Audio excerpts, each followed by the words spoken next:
Online. This is Jay Chen, and I'm back with another video. Sorry, I've been a little busy lately. Also, I took some suggestions. I took some notes, just so you guys know. Anyway, so in this video, I want to talk about a strange event that happens consistently with almost every good and pretty much every round. If we take a look at the prices, sometimes the price of level 1 goods and the price of its level 2 counterpart are really close. So if you take a look at this example in the US version, fresh fish and frozen fish are getting dangerously close. And if you actually look at the trends, it's projected that that frozen fish will go down by 4.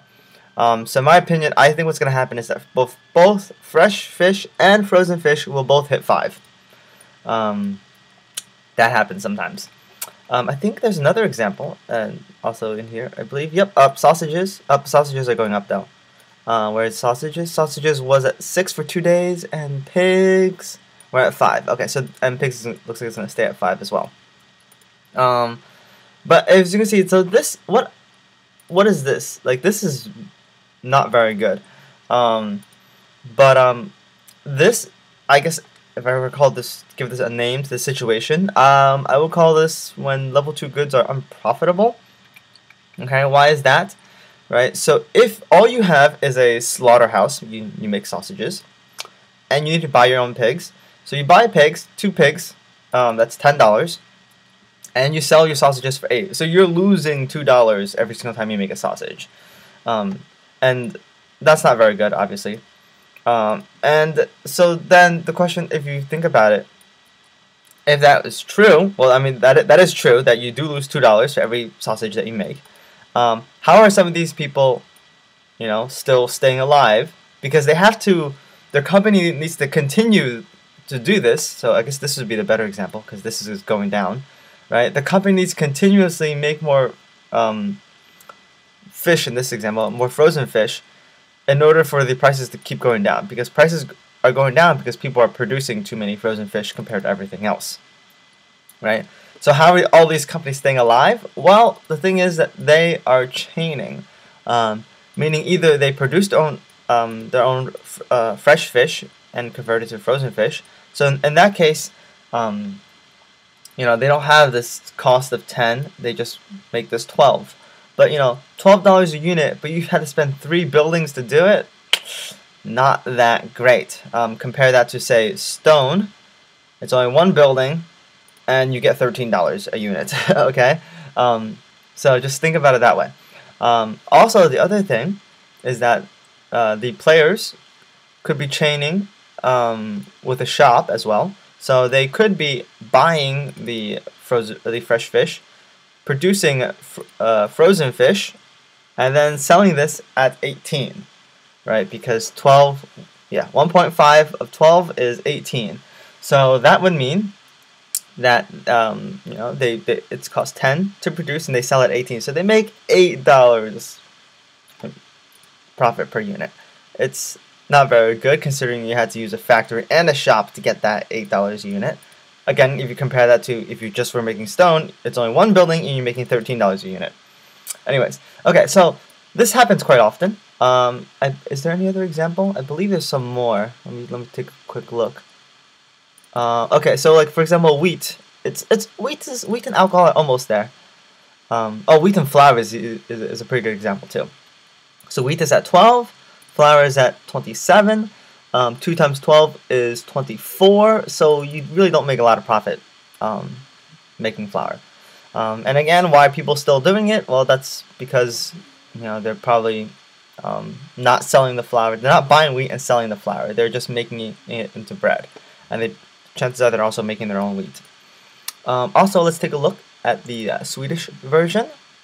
And in virtual Sweden, I believe some things are also happening, just like in the US version. Again, fresh fish and frozen fish. This is even better. Well, not better, but I find it more amusing, so I say it's better.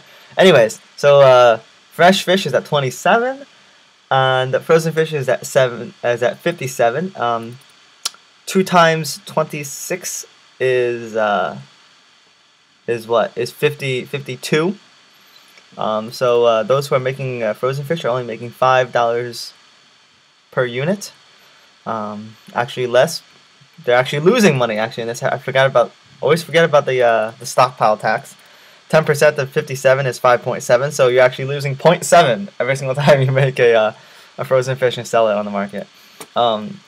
But so that's really bad. And you can also just look around. It happens a lot. It happens every round. Happens to pretty much all the goods. Oh look, sausages will do the same thing in this round as well. Sausages and pigs. It looks like they're gonna head. Let's take a look actually. The sausages continue going down. Oh no, sausages will go up. Okay, so sausages might avoid this this slight problem. Anyway, so what I want to talk about then is let's talk about this from two different perspectives. Okay, let's go back to the US version. Okay, so let's talk about this perspective from the level 2 perspective.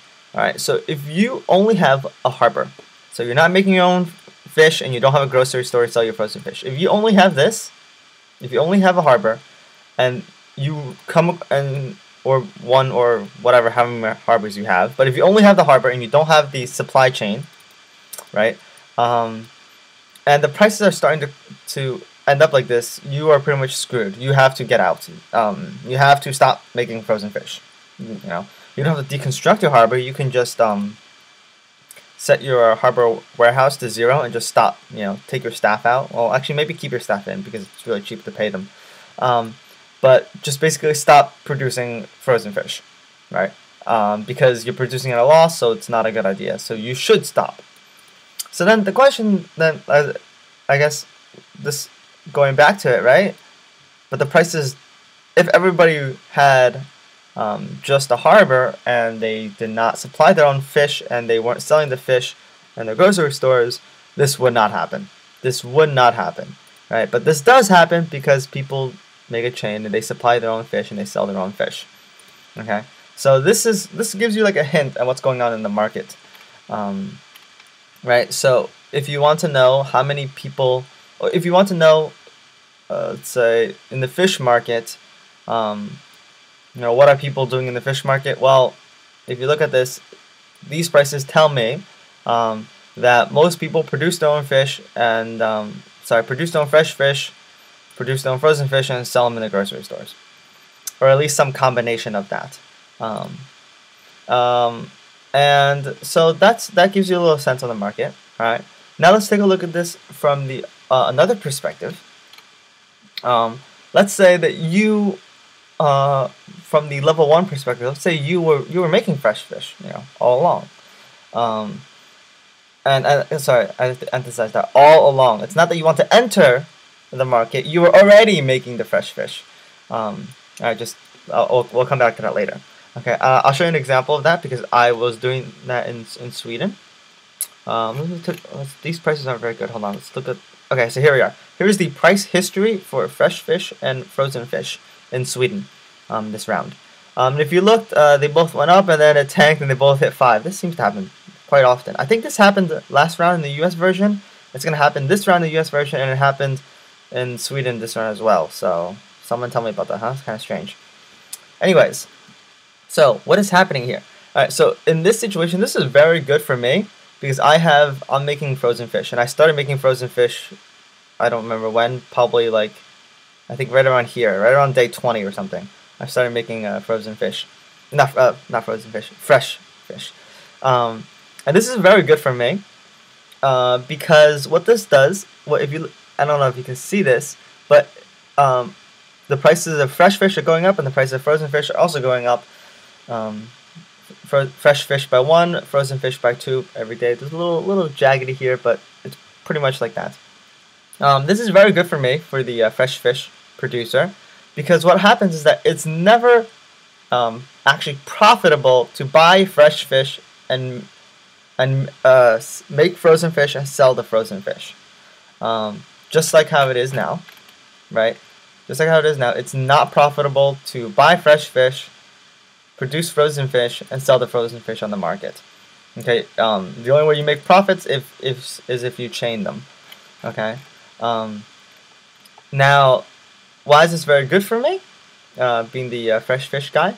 So what this creates is that, so since it's not really, all that profitable, people, there's nobody going like only harbors, right?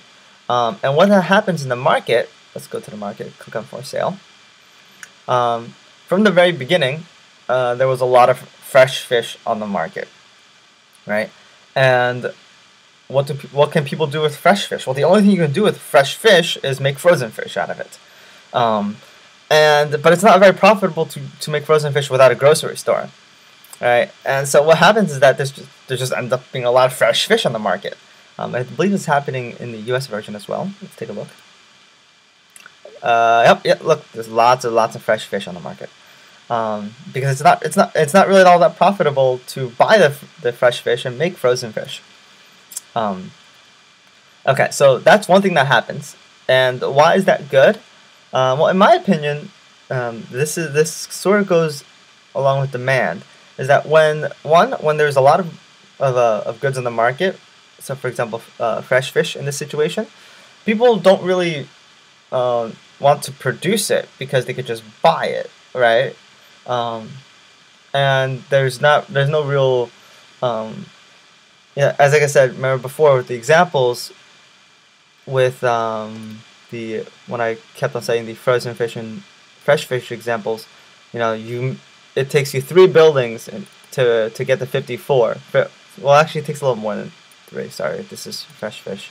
Anyways, well, as I said before, depending on what your setup is, it might take you 3 buildings to make like $5 in profit or something, or $12 in profit, whereas in other cases you just have 1 building and you make $13 in profit. Remember that example? Okay, so when there are a lot of goods in the market, people tend to consider that. They take that into consideration, right? There's a lot of fish on the market, so I don't really need to produce my own. But if I buy this and make frozen fish and sell the frozen fish, then I'm not really making a profit. So it's kind of like, it just kind of stalls a little bit. It stalls a little bit, and it's not really all that profitable to make it or to buy it and sell it. So it's kind of like in a little limbo situation here. But then what happens is that it accumulates. So I predict that in the U.S. version, sorry, go back to for sale, that this fresh fish will accumulate and then it's just gonna stay in limbo for a little bit. And once the market turns around, or once time has gone by, the price of fresh fish and frozen fish will go up simultaneously, just like it did in Sweden. So you can see here, right? They went up simultaneously. This little jaggedy thing right here, I would attribute this motion to being, oh my God, there's lots of fresh fish on the market, and so I'm going to start producing more. And then the price of frozen fish dropped again to where it was not profitable, and then they both go up. All right, but again, as they're both going up, it is not profitable to make frozen fish, and this is really good because then the fresh fish just keeps going up because it's not profitable to be in the fish business at all. But the prices keep going up, and so this is really, really good for the level 1 producer. That's me in the Swedish version. Okay, and so this happens. This phenomenon where the level 2 good is not profitable to produce relative to the level 1 good happens every round, I just thought I would share this phenomenon. This is sort of related to my last video about going harbors. Because if you want to go 25 harbors, you cannot have this situation. If you do have 25 harbors and you fall into this situation, then you have to switch. The 25 harbor strategy fails, and you're done. Okay.